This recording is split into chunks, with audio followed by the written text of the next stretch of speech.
Today, I'm talking to a coaching legend on the flats of the Bahamas going for bonefish. It's Urban Meyer in the wild, coming up right now.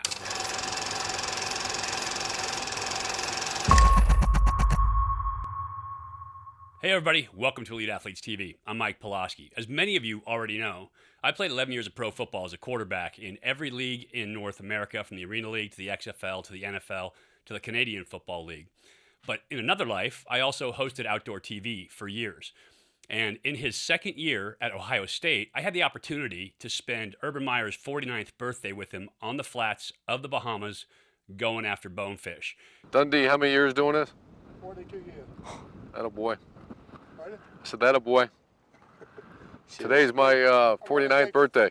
I know. How about that, man? Happy birthday. Years. With God's spares life, I First time wanted bonefishing, right? years. Yeah. And we talked about a lot of things while we were out there. We took his son Nate out and his son's friend and went fishing for a couple days to celebrate his birthday, to have a good time, and to shoot some outdoor TV.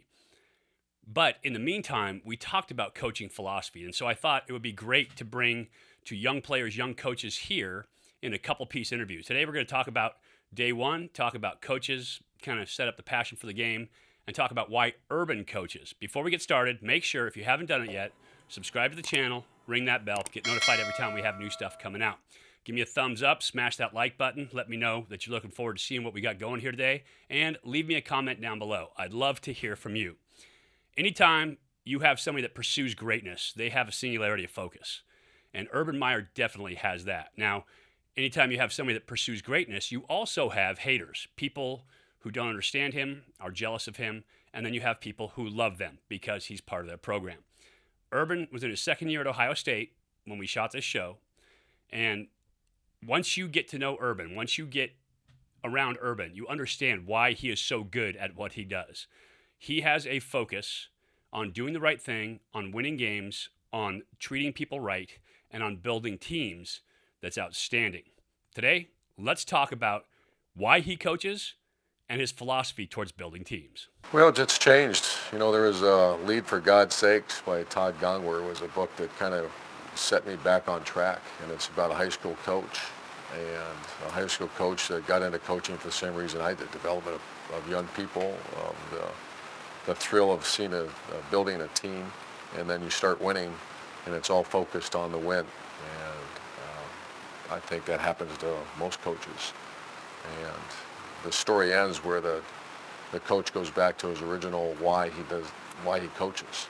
And I think I'm back to that point in my career too. Why do I coach? Certainly the winning component is part of it, but also the development of people, the building of a team. Without question, that's my thrill right now. Absolutely, we're going after the crystal ball as hard as we can, but the thrill of building a team that's my primary focus right now. So then that begs the question, how do you build those teams? How do you create greatness? And Urban says the formula looks easier than it is. There's no one key. I think we talked before, it's the formula is fairly easy. It's the execution of the formula is difficult. The formula, recruit a bunch of good players and hire a great staff and put it all together. That's why someone did a study that every head coach that starts, 9 out of 10 fail within 5 years. And I put it on, I think, the staff. If you had to say why we've had great success, is you have to put together a great staff. And when I say great staff, you have to be 9 for 9. 7 for 9 at some point it's going to fail because you'll have some kind of chaos or alignment issues in your program. But when you're 9 for 9, and I've been blessed with some incredible coaches, that's the key. So many times when we talk about team, we think of just the players, but obviously the coaches are part of that team, are part of that unit too. But the players also need to know that the coaches care. A lot of it's not even about football. You know, we have a lot of we have family day every Thursday throughout the year. We invite the families are allowed to come to a little chapel service we have on Sundays. We do as many we have in the spring. We have a family meeting and family barbecue. So I want to know, what makes these kids tick, because every guy's different. And when a parent, and it really, I don't want to say it changed, but I have 2 girls play Division I sports. Both of them played Division I volleyball, and that's when that wasn't your kid anymore. It's my kid. And so I really appreciated the fact that coaches who took an active interest, not just in volleyball or football, but academics, the lifestyle. And that's something I think our staff does as well as anybody, because the amount of time devoted to our players, non-football related, is the correlation's so much different. It's not even correlated because we spend so much more time with that other part of it. And I think at the end of the day, why do we win? Our players know we care about them. Our players know that I'm going to play much harder for a guy and work much harder for a group of coaches if I know that there's, a true, genuine care other than go out there and, strap on your helmet and go play as hard as you can. And in this day and age, it's even harder to maintain those relationships with players because of the modern media environment we live in. The evolution of the game is dramatically changed over the invention or how important social media has become is. Can you imagine back in the day when we were 18 years old where there was nothing, everything was public?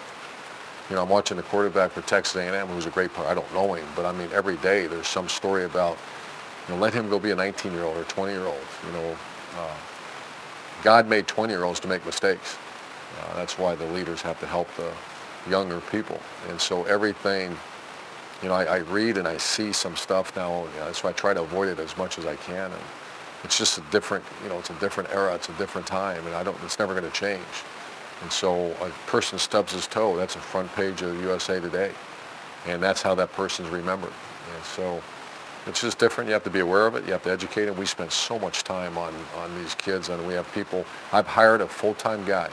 The part of his job description is monitoring social media on our football team. Think about that back when we were playing. What do you do for a living? Why monitor your 105 guys on Twitter, on all the stuff that they're on, and just make sure that they're being appropriate. Some stereotypical football coaches are screamers and yellers. They intimidate players, but Urban doesn't think that plays well with his players. He wants his coaches to model respect for each other and for his team. Well, we have a saying around our program, I don't want coaches being nuts on the sideline. You'll see my demeanor, our coaching staff's demeanor. I don't want a lack of effort, a turnover on offense. Those are the only time that we don't coach anymore. That's when you see the yelling and those type of things. And we don't do that very often because our guys are going to go hard. But you'll see a lot of, depends on the group. Our offensive line group, for example, right now is a bunch of grown men. So it's very hard conversation with them. You're not getting the job done. You are getting the job done, very honest. Same thing, I feel our running backs are mature people. It all depends on who you're dealing with, what group you're dealing with. And the personality of our coaches is, this is not a one-man show. I'm not coaching every position. We have 9 units, and I think our coaches have to be themselves because our coaches know our players. You can't show up on game day and be someone different than what you are during the week. So obviously it's all about relationships. And anytime you're in a great team environment, you build great chemistry, you can put a great product on the field on Saturday. Well, game day should be payday. That's the Michael Jordan approach, and we have that quote in our locker room. It's a quote that I first heard when I became head coach at Bowling Green, and it's, why do I practice? To paraphrase what Michael Jordan said, who to me was the ultimate team player, ultimate leader, and ultimate practice player. That the reason he works so hard is because he wants the games to be easy. That's their payday. We take the same approach, and when I hear our players say to us that the games are easier than practice, I know we're doing the right things. And as a coach, it'd be the same thing. And last year I felt that way. I'd say in 08 at Florida, I felt that way, that game day was going to be easy because these kids are practiced, they're so well prepared. Let's let them go play and have a little fun and do a game they love to play. And the job that you have, or job anybody has, if you're not prepared, that's called anxiety. That's called, boy, are you nervous for the game? And you might have that sense of, you as a player and me as a player and a coach, you have that certain amount of anxiety, but it's when you don't have something covered, or some injury has forced some player into some situation that, boy, you just know that guy is not prepared for that situation. And so anxiety and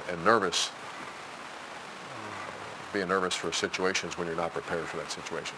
If you've been prepared for it and you trust the people in there, you're not going to win them all, but at least you're going to be close to winning them all. That's part 1 of my interview with Urban Meyer.